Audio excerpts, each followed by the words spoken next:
Pada 15 Januari 1918, Lembaga Pemasyarakatan LP pertama di Indonesia didirikan di Bogor, Jawa Barat.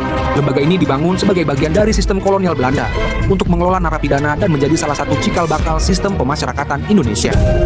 Halo temanku semuanya, channel ini adalah tempat kita berbagi cerita dan momen sejarah untuk dikenang. Tulis di kolom komentar hari yang sama sesuai dengan tanggal cerita ini ya. Hal ataupun peristiwa berkesan yang selalu kalian kenang dengan syukur dan rasa bangga.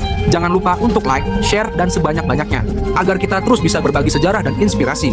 Semoga setiap langkah kita diridhoi Allah dan membawa manfaat bagi sesama. Barakallahu fikum. Pada 15 Januari 1918, Lembaga Pemasyarakatan pertama di Indonesia resmi didirikan di Bogor, Jawa Barat. Lembaga ini menjadi cikal bakal sistem pemasyarakatan di Indonesia yang digunakan untuk menahan narapidana yang telah melakukan kejahatan. Pada masa kolonial Belanda, Lembaga Pemasyarakatan pertama ini dibangun sebagai bagian dari sistem penegakan hukum yang digunakan untuk mengontrol dan mengelola tahanan, terutama para pejuang kemerdekaan yang dipenjara oleh pemerintah kolonial. Pendirian Lembaga Pemasyarakatan pertama ini adalah respons terhadap kebutuhan pengawasan dan pemisahan tahanan yang semakin meningkat, terutama setelah perlawanan besar yang terjadi di berbagai wilayah Indonesia pada masa tersebut. Kolonial Belanda tidak hanya membangun penjara untuk mengisolasi para kriminal, tetapi juga untuk menahan para tokoh pergerakan yang dianggap mengancam kedudukan mereka di tanah jajahan. Sehingga, banyak pemimpin pergerakan nasional yang ditahan dalam Lembaga Pemasyarakatan ini. Lembaga Pemasyarakatan Bogor ini lebih dikenal dengan sistem yang sangat ketat, di mana para tahanan dipisahkan berdasarkan kelas dan tingkat kejahatan. Para tahanan politik yang seringkali diperlakukan dengan keras ditempatkan dalam sel yang berbeda dari mereka yang dihukum karena tindakan kriminal biasa.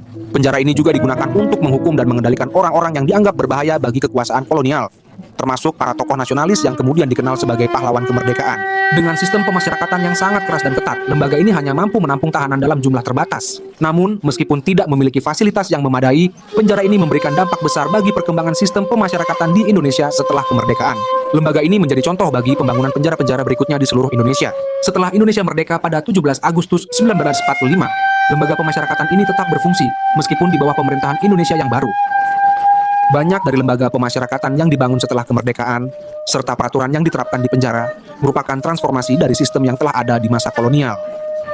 Pendirian Lembaga Pemasyarakatan Bogor pada tahun 1918 menunjukkan bagaimana penjajahan Belanda tidak hanya dilakukan melalui kekuasaan militer, tetapi juga melalui pembentukan struktur sosial dan hukum yang bertujuan untuk menjaga kontrol atas penduduk yang dijajah. Walaupun dengan sistem yang represif, Lembaga Pemasyarakatan ini juga menjadi simbol bagi perjuangan kemerdekaan Indonesia, di mana banyak pejuang kemerdekaan yang dipenjarakan, namun tetap mempertahankan semangat untuk meraih kemerdekaan.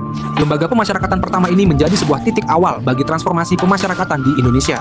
Dan meskipun banyak kekurangan yang masih ada pada sistem penjara, pengelolaan dan pembenahan sistem pemasyarakatan Indonesia terus berlangsung hingga hari ini.